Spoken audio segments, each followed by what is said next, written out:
so press. One good thing about getting money from a lot of seasoned investors is you get cool TechCrunch articles like that where they're like, yay, seed funding from Silicon Valley heavyweights. And we're like, woohoo, that's a cool title.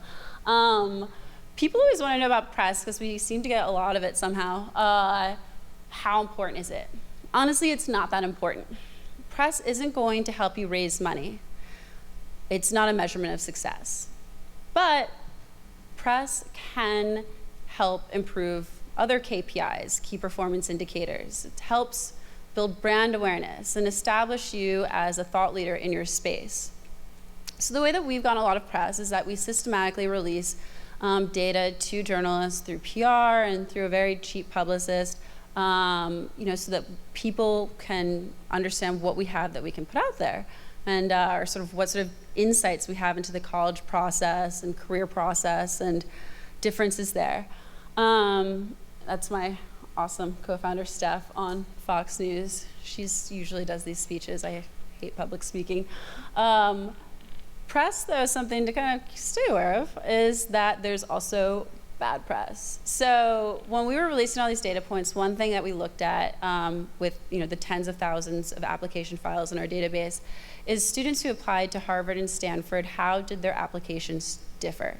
And we noticed that some essay topics tended to do better at Harvard and some tended to do better at Stanford. And we looked at the tone and said, okay, what are like the words that are more formal and what are the words that are more informal? So a lot of people mentioned their parents. We said, let's look at essays that refer to their parents as mother and father versus essays that refer to their parents as mom and dad. And we saw the students who referred to their parents as mother and father were more likely to get into Harvard and rejected from Stanford. And the opposite was true if they referred to their parents as mom and dad. So we put out that data and just were like, hey, look at this, it's cool.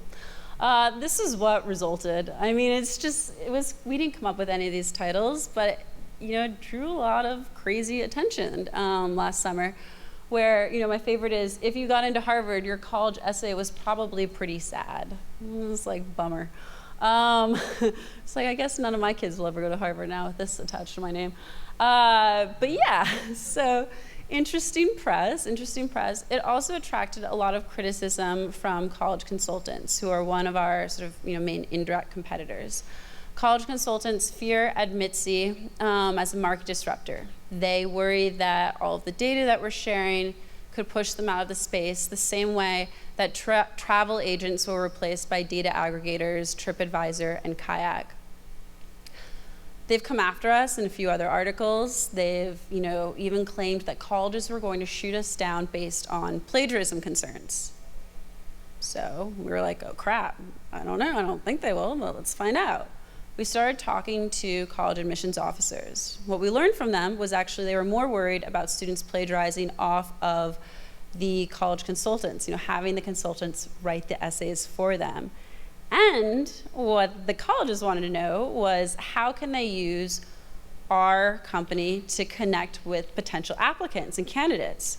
So we started, exploring this and realized, hey, this is actually a much bigger market. I mean, we Forrest Gumped our way into a $5.2 billion market that we didn't even know existed, the college recruitment side. So we started working with colleges, and it's still very early on there, but we are helping really modernize and democratize the way that students find colleges and also colleges find students. As we grow up with our users and we get more into the career readiness side, we're also helping candidates find employers and employers find employees.